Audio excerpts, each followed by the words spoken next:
بسم الله الرحمن الرحیم.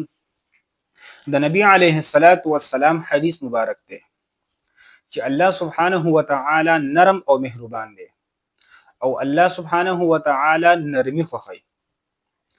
او په نرمۍ باندې چې الله تعالی انسان لکم انعامات ورکوي نو هغه انعامات په غصې باندې نه ورکوي، په سختۍ باندې نه ورکوي.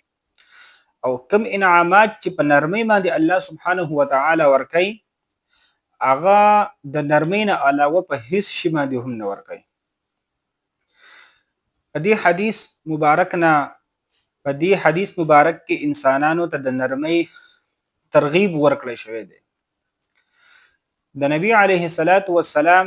یو خادم دی، انس بن مالک رضی الله عنه. هغه فرمایي چې ما د نبی علیه الصلاۃ والسلام سره 10 کال تیر کړ، خو نبی علیه الصلاۃ والسلام ما ته اوف هم نه دی کړی په دې 10 کالو کې. او کم کار چې د کولو او هغه کار ما نه دی کړی نو نبی علیه الصلاۃ والسلام ما ته دا نه دی ویلي چې دا کار دی ولې نه دی کړی، یا یو کار د نه کولو او ما کړی دی نو نبی علیه الصلاۃ والسلام ما ته دا نه دی ویلي چې دا کار دی ولې کړی دی. محترم مسلمانانو، نن سبا د نرمي هغه حالت هغه په خلکو کې ختم شوی دی او هر ټیم هغه په ټینشن او په غوسه کې اوسي. نو زیات احتیاط هغه په تعلیمي ادارو کې پکار دی چې تاسو له محلي او قوم خپل ماشومان د دې لپاره درلیږلي چې تاسو دې ماشومانو ته تعلیم وښیئ. که سکول ته درلیږلی د دې لپاره چې ته ورته تعلیم ورکړې، که مدرسې ته او جامعې ته یو ماشوم درلیږلی د دې لپاره درلیږلی چې ته ورته قرآن او سنت وښیې.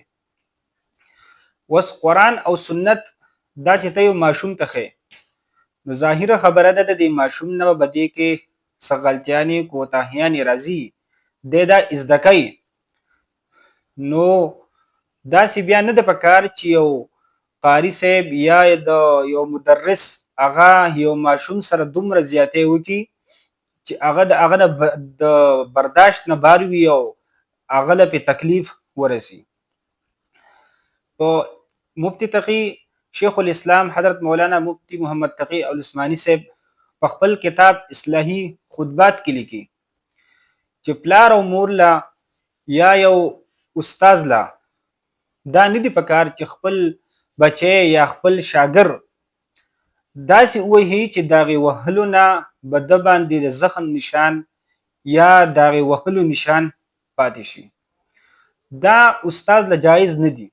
چې په لخته باندې یو ماشوم ته هغه دومره ووهي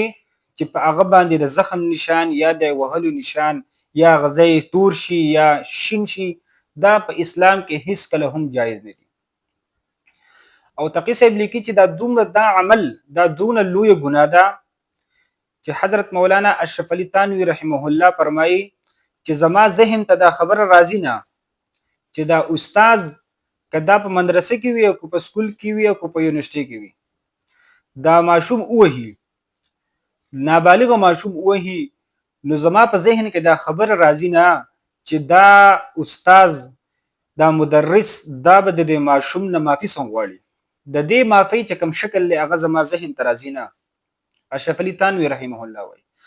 ځکه که چېرته ته د دې ماشوم نه معافي وغواړې او بالفرض دا ماشوم تا معاف هم کړي نو په اسلام کې د نابالغه ماشوم معافي چې دا معتبر نه ده، دا دونه لوی ګناه دی. او د سزا یو تجویز ورکړه اشرف علي تانوي صاحب چې مدرس لا یا استاد له پکار دی چې کوم وخت کې ماشوم غلطي وکړي او دا استاد په غوسه شي نو استاد له پکار نه دی چې د غوسې په حالت کې ماشوم ووهي، ځکه د غوسې حالت دا داسې حالت وي چې اکثر انسان هغه دومره حد پار کړي او د اسلامي اصولو نه هغه تجاوز وکړي. نو استاد له جایز نه دی چې د غوسې په حالت کې هغه ماشوم له سزا ورکړي، بلکې چې غوسه ختم شي نو بیا د ماشوم راوغړي او مصنوعي غوسه دی جوړه کی او چې کوم اسلامي حدود کې کوم سزا یې هغه دی ولا ورکي. اوس استاد به ماشوم لا خامخا د سبق نه یاد کړي، دته به تنبیه کوي نو د هغې سزا هغه جامعة العلوم الاسلامیه حضرت علامه بنیروټاون مدرسه ده، هغو فتوا ورکړې ده او د سزا چې کوم شرایط دي هغه یې یو شرط خو پکې دا دی استاذ لا چې ماشوم له به الو سزا ورکې چې کله تا ته د دې ماشوم د والدینو نه اجازت وي، چې والدینو اجازت درکړی چې زمونږ د ماشوم له بقدر ضرورت سزا ورکوه نو الو به ته دله سزا ورکې. دویمه خبره دا ده چې الو به ماشوم له سزا ورکې چې کله تا ته د مدرسې یا د وفاق المدارس ستا چې کوم مشر دی محتمم دی د مدرس هغه د اجازت درکړی وي. که اجازت نه وي درکړی تا له دا جایز نه دي چې ته د ماشوم له سزا ورکې. دویمه خبره دا ده چې ماشوم له به په لخته باندې سزا بالکل جایز نه ده په اسلام کې، په لخته به سزا نه ورکې بلکې په لاس په وله سزا ورکې، په لاس په وله لږوټې سپېړه ورکې او د 3 سپېړو نه سوا اجازت درته نشته او دا 3 سپېړې دا په یو ځای هم نه ورکې،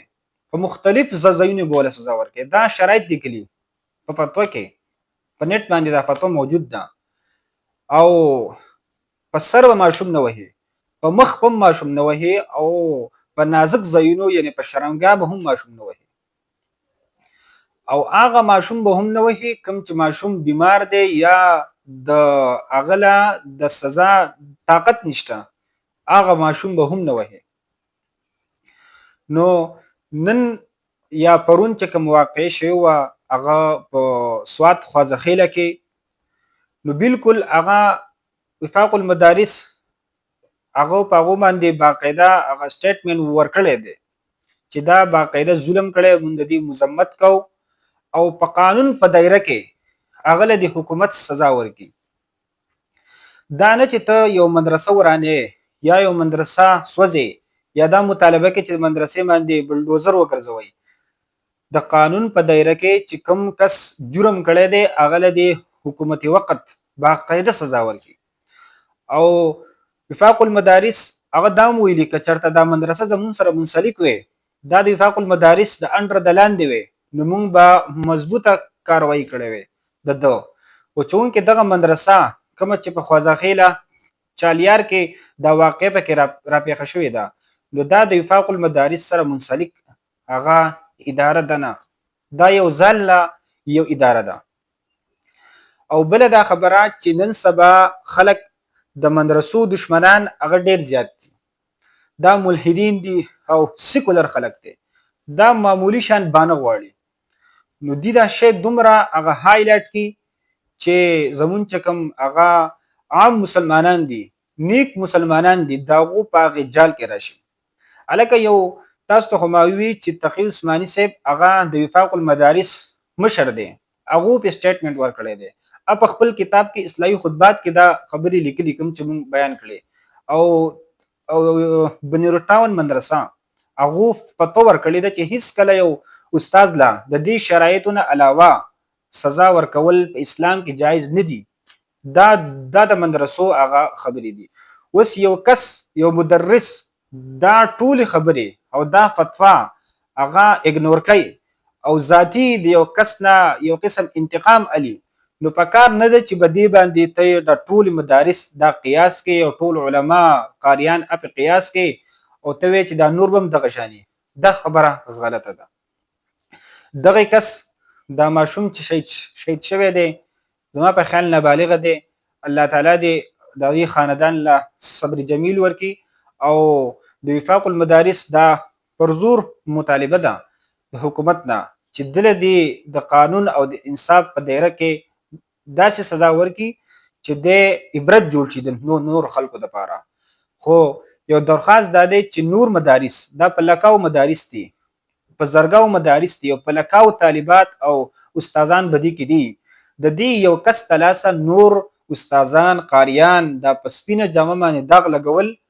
دا هیڅ کله جایز نه دي او دا هیڅ کله مناسب خبره نه ده. الله تعالی دې موږ له اسلام په دایره کې د زندګۍ د تیرولو توفیق راکړي.